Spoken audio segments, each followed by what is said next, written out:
Practice के शुरुआती दिनों में किसी भी केस को डायग्नोज करना, किसी भी केस की प्रॉपर इन्वेस्टिगेशंस करवाना, किसी भी केस को प्रॉपर डिफ्रेंशिएट करना थोड़ा सा मुश्किल काम होता है। और ऐसे ही मुश्किल काम को थोड़ा आसान करने के लिए मैं कुछ वीडियोस जो आपके डायग्नोसिस में मदद करेंगी आपके लिए लेके आया हूँ। जानते हैं एनीमिया के बारे में। एनीमिया, जिसे आम भाषा में खून की कमी भी कहा जाता है, एनीमिया कैसे होता है, इसकी क्या इन्वेस्टिगेशंस होती हैं, इसका कैसे आप डिफ्रेंशिएट कर सकते हो, क्या क्या इसके पॉजिटिव एजेंट्स होते हैं, सब चीज़ों के बारे में पूरी डिटेल से पढ़ते हैं।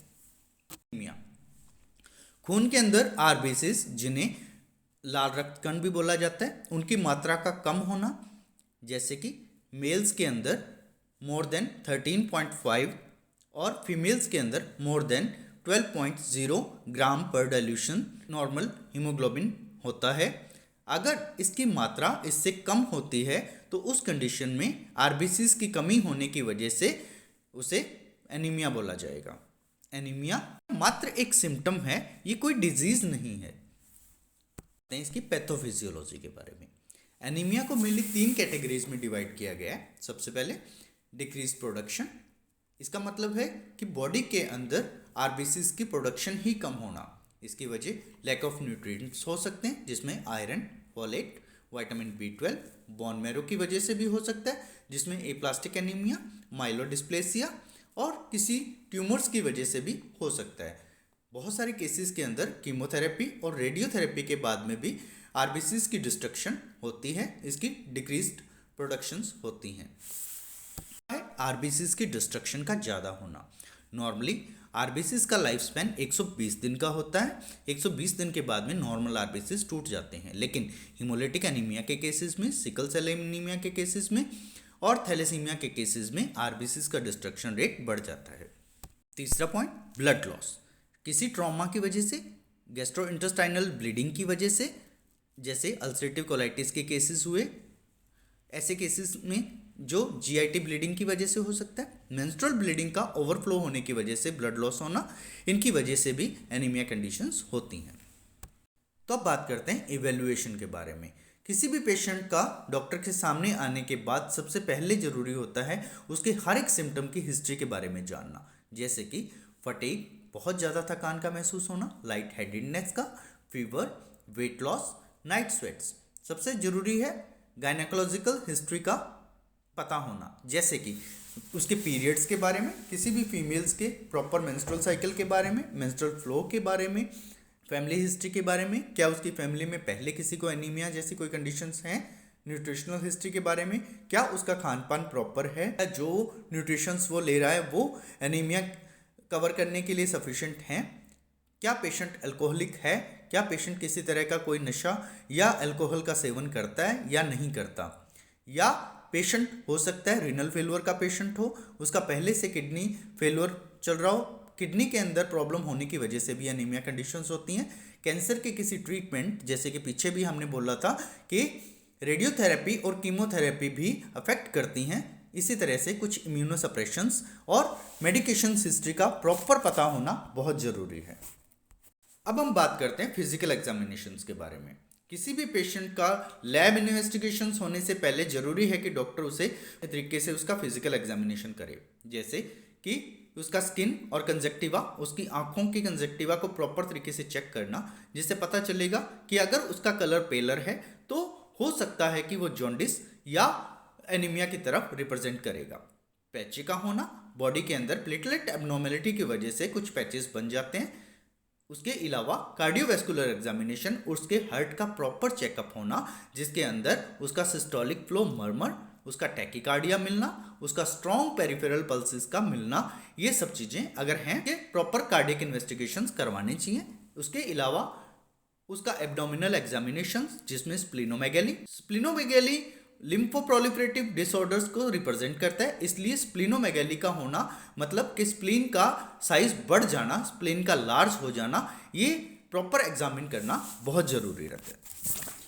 लैब टेस्टिंग के बारे में, लैब टेस्टिंग में सबसे बेसिक जो टेस्ट है वो है CBC, complete blood count. Complete blood count हमें नॉर्मली WBCs, प्लेटलेट, हिमेटोक्रिट और हीमोग्लोबिन की वैल्यूज़ देता है। अगर ये तीनों की तीनों वैल्यूज़ WBCs, प्लेटलेट और हीमोग्लोबिन तीनों ही CBC काउंट के अंदर कम मिलते हैं तो वो इवेल्युएट करेगा पैनसाइटोपिनिया को। इसके अलावा CBC के अंदर सबसे ज़्यादा इंपॉर्टेंट एक फैक्टर होता है, वो है MCV। MCV मतलब मीन कॉर्पस्कुलर वॉल्यूम। ये इंडिकेट करेगा एवरेज साइज ऑफ RBCs को। अगर रेटिकुलोसाइट्स जो काउंट है वो भी कम है तो वो रिप्रेजेंट करेगा कि किसी तरह का कोई बोन मैरो डिजीज भी हो सकता है।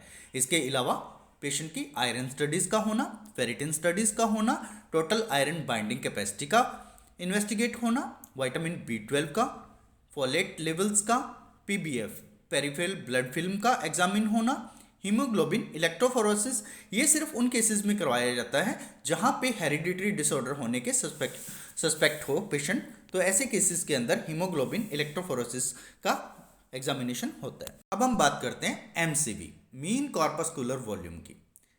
एनीमिया की इटियोलॉजी को मीन कॉर्पस्कुलर वॉल्यूम के बेस पे डिवाइड किया जाता है मेनली 3 कैटेगरीज के अंदर। सबसे पहले माइक्रोसिटिक एनीमिया, जिसके अंदर अगर MCV की वैल्यू लेस देन 80 है तो ऐसे केसेस के अंदर पॉसिबल है कि आयरन डेफिशिएंसी हो सकता है, थैलेसीमिया हो सकता है, माइलोडिस्प्लास्टिक सिंड्रोम हो सकता है, सिड्रोब्लास्टिक एनीमिया हो सकता है, क्रॉनिक डिजीज की वजह से भी ये हो सकता है। उसके बाद 80 to 100, अगर MCV की वैल्यू 80 to 100 आती है तो ऐसे केसेस को नॉर्मोसिटिक एनीमिया कहा जाता है। ये एक्यूट हेमरेजेस की वजह से हो सकता है, क्रॉनिक रीनल फेलियर की वजह से हो सकता है, या किसी भी क्रॉनिक डिजीज आयरन डेफिशिएंसी की वजह से भी हो सकता है इन अर्ली स्टेजेस के अंदर। इसके बाद MCV की वैल्यू अगर क्रॉस करती है 100 को तो ऐसे केसेस मैक्रोसिटिक एनीमिया की तरफ रिप्रेजेंट करेंगे। ऐसे केसेस पॉसिबल इटियोलॉजी ऐसे केसेस की होगी, विटामिन B12 की डेफिशिएंसी हो सकती है, फोलेट डेफिशिएंसी हो सकती है, सिकल सेल डिजीज हो सकता है, रेटिकुलोसाइटोसिस हो सकता है, लिवर डिजीज की वजह से हो सकता है, एंडोक्राइन डिसफंक्शंस की वजह से हो सकता है, या अल्कोहल का अब्यूज होने की वजह से भी ऐसा हो सकता है। करेंगे मैक्रोसिटिक एनीमिया के बारे में।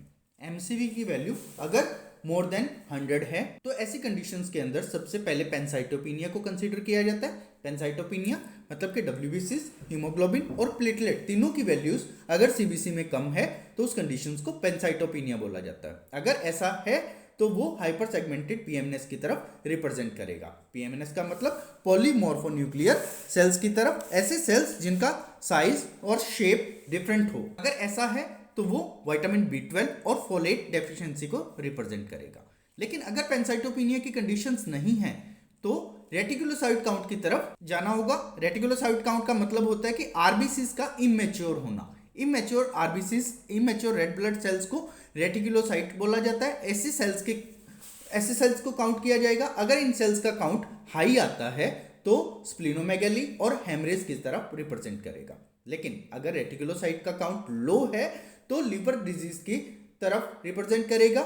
जैसे कि अगर लिवर फंक्शन टेस्ट करवाए जाएं किसी पेशेंट के जिसमें SGOT, SGPT, बिलिरुबिन ये सब टेस्ट होंगे, अगर इन टेस्ट का वैल्यू नॉर्मल से ज़्यादा है तो हो सकता है कि पेशेंट लिवर डिजीज से सफ़र कर रहा हो, वो वही एनीमिया की मेन कंडीशंस की वजह हो। लेकिन अगर लिवर फंक्शन टेस्ट बिल्कुल नॉर्मल है तो पेशेंट को बोन मैरो एग्जामिनेशन की तरफ जाना होगा, जिसके अंदर हो सकता है पेशेंट लिकेमिया या माइलोडिस्प्लेसिया जैसी कंडीशंस को रिप्रेजेंट कर रहा हो। कहते हैं नॉर्मोसिटिक एनीमिया के बारे में। हेमरेज जैसी केसेस, ग्लूकोज 6 फॉस्फेट की डेफिशिएंसी, हिमोलिटिक एनीमिया और स्प्लीनोमेगेली जैसे केसेस के अंदर MCV की वैल्यू नॉर्मल होती है, लेकिन फिर भी एनीमिया रिप्रेजेंट करेगा नॉर्मोसिटिक एनीमिया को।